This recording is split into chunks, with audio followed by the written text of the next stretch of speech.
Gap తీసుకోలేదు, వచ్చిందంతే అంటోంది Samyuktha Menon. Bheemla Nayak, Bimbisara, Sir, Virupaksha back to back హిట్లతో టాలీవుడ్ లక్కీ లేడీగా అవతరించిన ఈ మలయాళ కుట్టి జోరుకు బ్రేకులేసింది డెవిల్ ఫ్లాప్. ఈ ఫ్లాప్ ఆమె కెరీర్ని పెద్దగా ప్రభావితం చేయలేదు, కానీ ఆమె కమిట్ అయిన చిత్రాలు కంప్లీట్ కాకపోవడంతోనే ఊహించని గ్యాప్ వచ్చేసింది. ఈ గ్యాప్ ఫిల్ చేసేందుకు బిగ్ స్కెచ్చే వేస్తోంది. డిఫరెంట్ కాన్సెప్ట్ చిత్రాలతో ఈ ఇయర్ ఎండింగ్ నుండే ఫ్యాన్స్కు ట్రీట్ ఇవ్వబోతోంది. అఖండ 2 వాయిదా పడింది, కానీ లేకుంటే సంయుక్త సందడి సెప్టెంబర్ నుండే స్టార్ట్ అయ్యేది. రావడం లేటేమో కానీ రావడం పక్కా అన్న బ్యూటీ డిసెంబర్ నుండి బ్యాక్ టు బ్యాక్ చిత్రాలతో పలకరించబోతోంది. డిసెంబర్లో అఖండ 2 రిలీజ్ అయ్యే ఛాన్స్ ఉందని బాలకృష్ణ ఇప్పటికే లీక్ చేసేశారు. రొమాంటిక్ ఫిలిం నారీ నారీ నడుమ మురారి సంక్రాంతికి రాబోతోంది. ఇవే కాకుండా తెలుగులో మరో 2-3 ఫిల్మ్స్కు కమిట్ అయింది. మైథాలజీ ఫిలిం నిఖిల్ స్వయంభూ, బెల్లంకొండ సాయి శ్రీనివాస్ హైందవ, పూరి జగన్నాథ్ సేతుపతి ఫిల్మ్స్ కూడా నెక్స్ట్ ఇయరే రాబోతున్నాయి. టాలీవుడ్లో సినిమాలు చేస్తూనే ఇతర ఇండస్ట్రీలను చుట్టేస్తోంది సంయుక్త మీనన్. బాలీవుడ్లో మహారాజ్ని క్వీన్స్ ఆఫ్ క్వీన్ చేస్తోంది. ఇక ఎన్నో సంవత్సరాలుగా తెరకెక్కుతోన్న మోహన్ లాల్, జీతూ జోసెఫ్ ఫిల్మ్ రామ్ కూడా నెక్స్ట్ ఇయర్ వచ్చే ఛాన్స్ ఉంది. ఇక లోకేష్ కనకరాజ్ సినిమాటిక్ యూనివర్స్ బెన్స్ కూడా ప్రిపేర్ అవుతోంది. ఈ సినిమాలన్నీ కూడా 2026లో రిలీజ్ కానున్నాయి. ఈ lineup back to back releases చూస్తుంటే సంయుక్త కంబ్యాక్ వేరే లెవెల్లో ఉండేలా ఉంది. హనుమాన్ మూవీతో తేజ సజ్జా ఒక్కసారిగా పాన్ ఇండియా హీరో అయ్యాడు. తన నెక్స్ట్ సినిమాను పాన్ ఇండియా స్థాయిలోనే ఉండేలా eagle cinema fame Karthik Ghattamaneni దర్శకత్వంలో మిరాయ్ అనే సినిమా చేశాడు. పీపుల్స్ మీడియా ఫ్యాక్టరీ అత్యంత ప్రతిష్టాత్మకంగా తెరకెక్కించిన ఈ సినిమాలో తేజ ఓ యోధుడిగా కనిపించాడు. మంచు మనోజ్ యాంటగనిస్ట్గా కనిపించడం కూడా ఈ సినిమాకు మరింత హైప్ క్రియేట్ చేసింది. ట్రైలర్తోనే అంచనాలు అమాంతం పెంచేశారు. ఈరోజు ఈ సినిమా వరల్డ్ వైడ్గా ప్రేక్షకుల ముందుకు వచ్చింది. ఉదయం ఆట నుండే బ్లాక్ బస్టర్ టాక్ తెచ్చుకున్న మిరాయ్ దూసుకెళ్తోంది. సూపర్ యోధాగా తేజ అదరగొట్టాడు. సినిమా చివర్లో మిరాయ్ 2ను ప్రకటించారు. మిరాయ్ 2కు టైటిల్గా మిరాయ్ జైత్రయాను ప్రకటించారు. అలాగే ఈ సీక్వెల్లో విలన్గా రానా దగ్గుబాటి కనిపించబోతున్నాడు. అయితే మరి ఈ సీక్వెల్ను ఇప్పుడు తీసుకువస్తారు అనేది చూడాలి. తేజ సజ్జా ప్రస్తుతం హనుమాన్ సీక్వెల్ జై హనుమాన్ చేస్తున్నాడు. ఈ సినిమాలో కనిపించేది కొంతసేపైనా ముఖ్య పాత్ర పోషిస్తున్నాడు. అలాగే జాంబిరెడ్డికి సీక్వెల్గా జాంబిరెడ్డి 2ను ఇటీవల ప్రకటించారు. ఈ సినిమాని పీపుల్స్ మీడియానే చేస్తోంది. ముందుగా జై హనుమాన్ జాంబిరెడ్డి సీక్వెల్ను సెట్స్ పైకి తీసుకువెళ్తున్నాడు తేజ.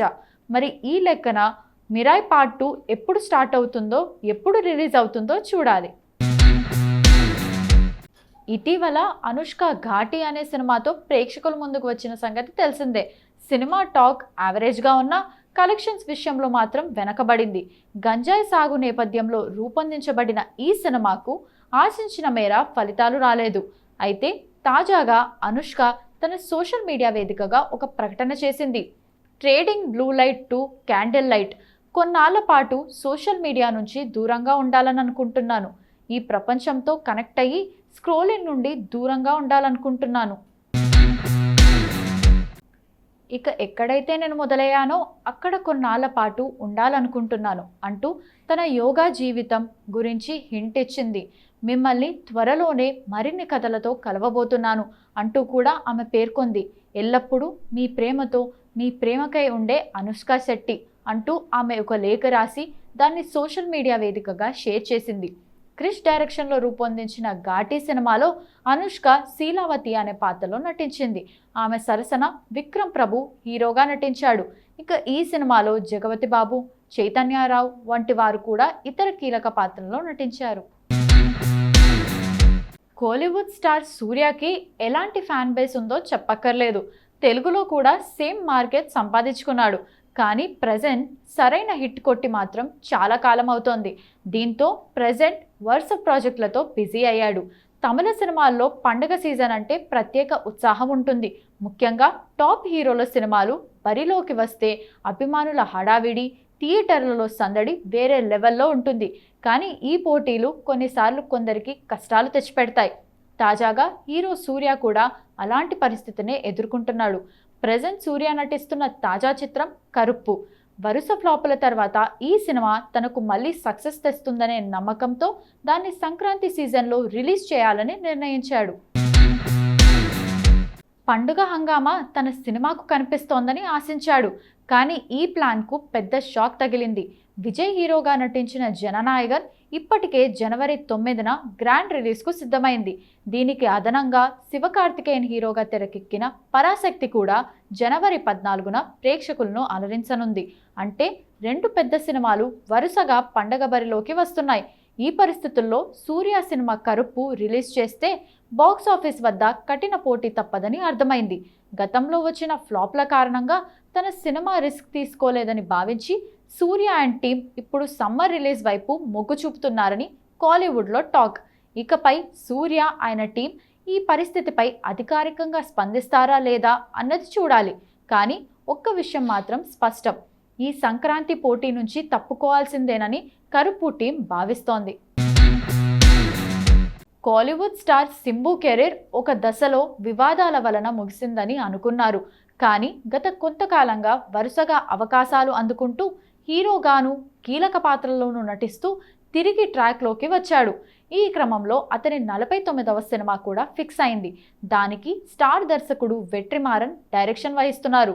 ఉత్తర చెన్నై నేపథ్యంలో సాగే గ్యాంగ్స్టర్ స్టోరీగా ఈ సినిమాను రూపొందిస్తున్నారు. ప్రస్తుతం ప్రీ ప్రొడక్షన్ పనులు జోరుగా సాగుతున్నాయి. ఈ సినిమాలో హీరోయిన్గా మొదట పూజా హెగ్డేను అనుకున్నారు. కానీ ఆ ఆలోచనను మార్చి తాజాగా సాయి పల్లవిని సంప్రదించారని సమాచారం. కథ విన్న సాయి పల్లవి మొదట పాజిటివ్గా స్పందించారట.